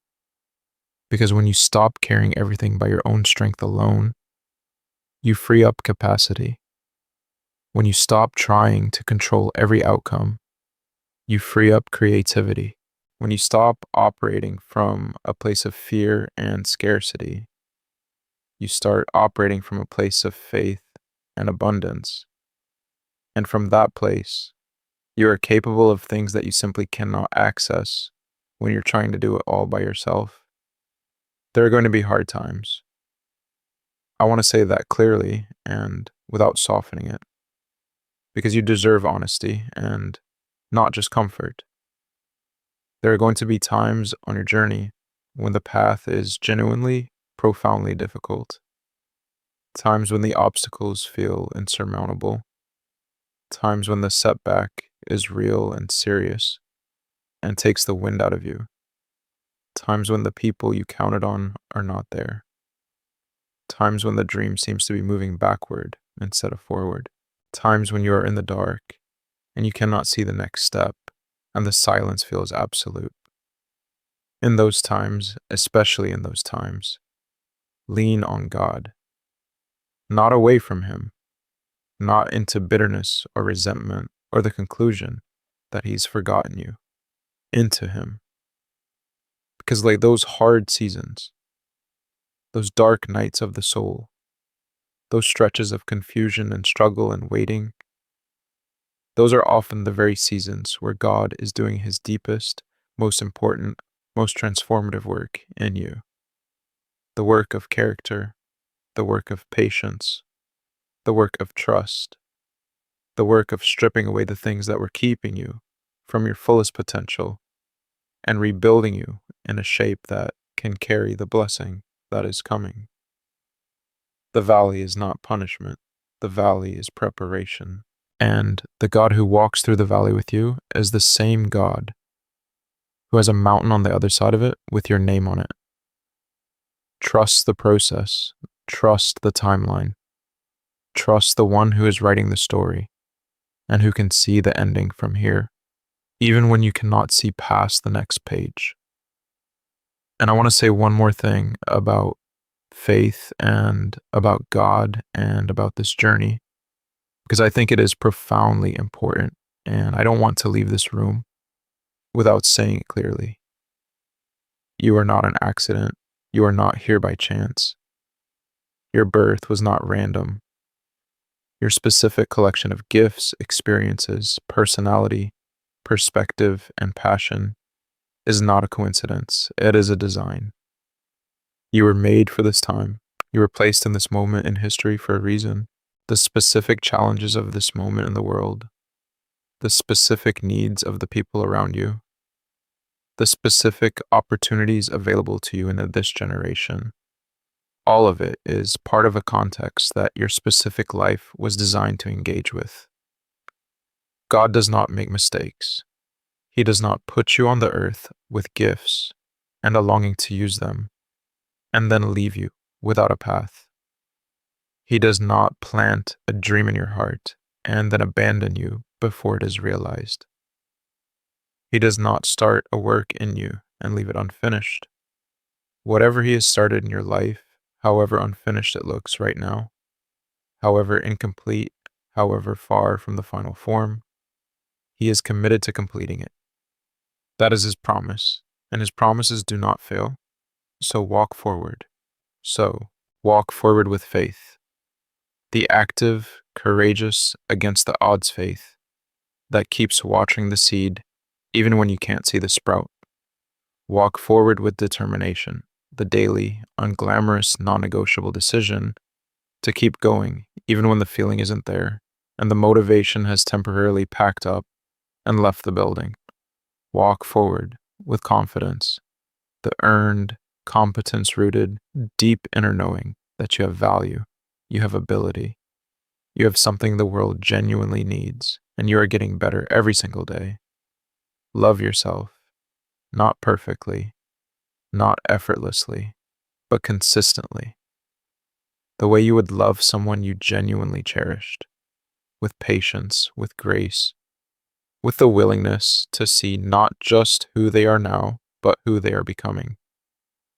Believe in yourself, not just on the good days, not just when the evidence is clear. Believe in the gap. Believe before the proof arrives. Believe because God believed in you first, and He has never once been wrong about a person He created on purpose. Know that you deserve to succeed, not because you've earned it by being perfect, but because you are a human being, made in the image of the Most High God, with a purpose planted inside of you that is unique to you, irreplaceable and necessary. And the world is waiting for you to walk in it. Let the doubt of the naysayers become the fuel that drives you. Let the memory of their dismissal put fire under your feet on your hardest days. And when the day comes, when the vindication arrives, when the success is undeniable, when the story completes itself in that beautiful, deeply satisfying way, receive it with gratitude, and then turn around and use it. Use it to light the way for the next person who is standing where you once stood, being told what you were once told, needing the evidence that you now are. Give them your story.